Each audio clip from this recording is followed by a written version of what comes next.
हम सबसे सवाल कर रहे हैं, बताइए आपके पास कितना पावर है, आप क्या कर सकते हैं? क्या आप दिन को रात बना सकते हैं? क्या आप नदी को समुद्र बना सकते हैं? क्या आप बूढ़े को जवान बना सकते हैं?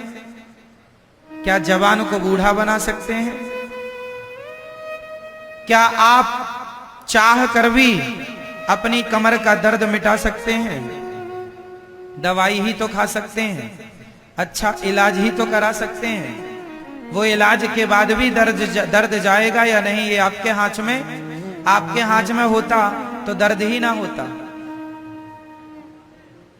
किसान खेत में बीज ही तो बो सकता है, कितने कुंटल फसल आएगी किसके हाथ में है? क्या है आपकी बेटी का विवाह कब होगा, ये आपके हाथ में है? आपकी बहू के बेटा ही होगा या बेटी ही होगी, ये आपके हाथ में है? बोलो मेरी माँ, फिर क्या आपके हाथ में? आपको कितना लाभ होगा, कितनी हानि होगी, ये आपके हाथ में है। इसलिए बिंदास आनंद पूर्वक जिंदगी जीना सीखो। टेंशन लेके मरो मत, घबराओ मत। जो कष्ट आए, संकट आए, फेस करते चलो। उस सिचुएशन को हैंडल करते चलो। घबराओ मत, डरो मत, क्योंकि जो हो रहा है कहीं ना कहीं भगवत इच्छा है। इसलिए हर हाल में प्रसन्न रहना सीखिए। आपके हाथ में, हमारे हाथ में कुछ नहीं है। इसलिए जब कुछ है ही नहीं तो हम किसी बात की टेंशन लें क्यों? बेटी का विवाह कब होगा? जब समय। आप कर्म, इसका अर्थ ये नहीं है कि आप कर्म ना करें, कर्म करते रहिए, प्रयास करते रहिए। बेटी का विवाह जब होगा, हो जाएगा। आप अच्छा लड़का ढूंढते रहिए, टेंशन नहीं लेना। ये मान के चलिए करता धरता भगवान है, जो करेंगे बिहारी जी अच्छा करेंगे। उनकी इच्छा में अपनी इच्छा मिला देनी चाहिए। भगवान की मर्जी के बिना कुछ नहीं होता। पत्ता भी हिल रहा है तो भगवान की इच्छा से हिल रहा है, ये समझिएगा। अब आप फिर सवाल करेंगे कि फिर जो लोग चोरी करता है तो क्या वो भी भगवान की इच्छा है? हाँ, वो भी भगवान की इच्छा है। क्योंकि जब वो चोरी करेगा, पकड़ा जाएगा तो उसको दंड मिलेगा। दंड क्यों मिलेगा? क्योंकि उसके कर्मों के अनुसार उसके भाग्य में दंड का विधान था। तो वो वैसी जैसी होनी होगी वैसी करेगा। भगवान बुद्धि मति गति वैसी बना देते हैं। जो होना होता है तब मति गति भगवान वैसा ही हम और आपको सोच भी नहीं। हम और आप जो सोचते हैं वह भी कंट्रोल भगवान के हाथ में होता है। हम उतना ही सोच सकते हैं जो भगवान सोचवाएंगे, उतना ही बोल सकते हैं जितना भगवान बुलवाएंगे, उतना ही कर सकते हैं जितना भगवान करवाएंगे। क्योंकि हम कठपुतली हैं, सब ही नचावत राम गोसाई। आज का आदमी व्यर्थ में टेंशन लेता है, व्यर्थ में परेशान होता है। ये जिंदगी परेशान होने के लिए नहीं मिली, ये जिंदगी मस्त होकर के जीवन जीने के लिए मिली है। खूब बिंदास जियो, आनंद से जियो, प्रसन्न चित्त से जियो। जो हो रहा है उसे भगवत इच्छा मानकर चलते हैं। आनंद के लिए जीवन मिला है, दुखी होने के लिए जीवन नहीं मिला कि जरा सा संकट आया दुखी होने लग गए, रोने लग गए।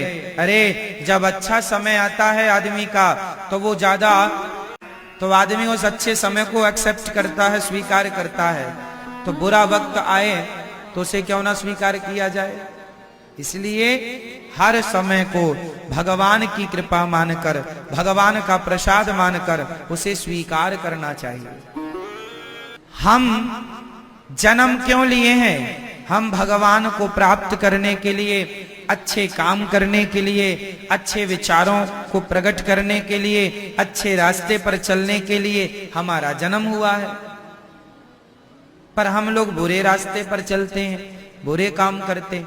अच्छे काम करो, अच्छे रास्ते पर चलो और आनंद से जीवन जीते रहो, जीते रहो, जीते रहो, जीते रहो। ये ना सोचा जाए कि हम तुम्हें पाल रहे हैं, हम तुम्हें खिला रहे हैं। कोई किसी को नहीं खिलाता। हर व्यक्ति अपने भाग्य का दाना पीना, खाना पीना खाता। एक राजा था, एक राजा ने एक मक्के का दाना लिया, मक्के का एक दाना लिया और दाना लेकर के अपने गुरुजी से बोला। राजा सिंहासन पर बैठ के भरी सभा में राजा ने कहा, गुरुजी बताइए, ये जो मक्के का दाना है, यह दाना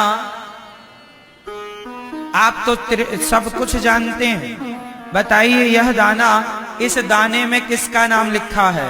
क्योंकि आप कहते रहते हो दाने दाने में लिखा है खाने वाले का नाम। तो राजा ने कहा, गुरुजी आप सब जानते हैं, तो बताओ कि इस दाने में किसका नाम लिखा है? गुरुजी बड़े ज्ञानी थे, सामान्य नहीं थे, त्रिकालज्ञ थे, बड़े उद्घट विद्वान थे, सब कुछ जानते थे।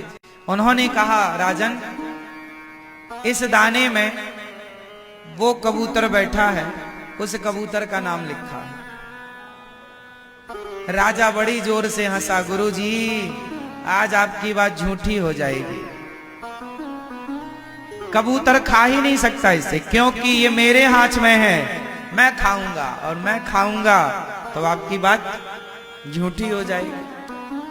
राजा बोले, आपकी बात झूठी हो जाएगी आज।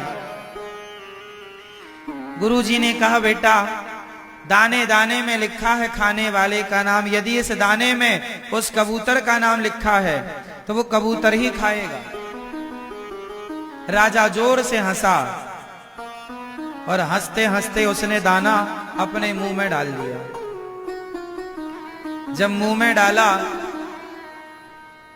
तो वो हंसने के कारण वो दाना जाकर के उसके यहां गले में फंस गया। फंस जाता ना कई बार भोजन हम लोगों के यहां,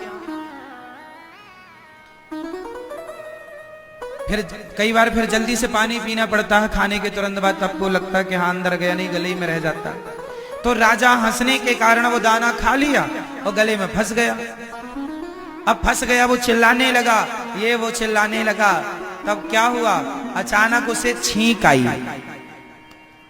और जब छींक आई तो दाना नाक से बाहर आया और बाहर आया तो छींक के कारण प्रेशर से दूर गिरा।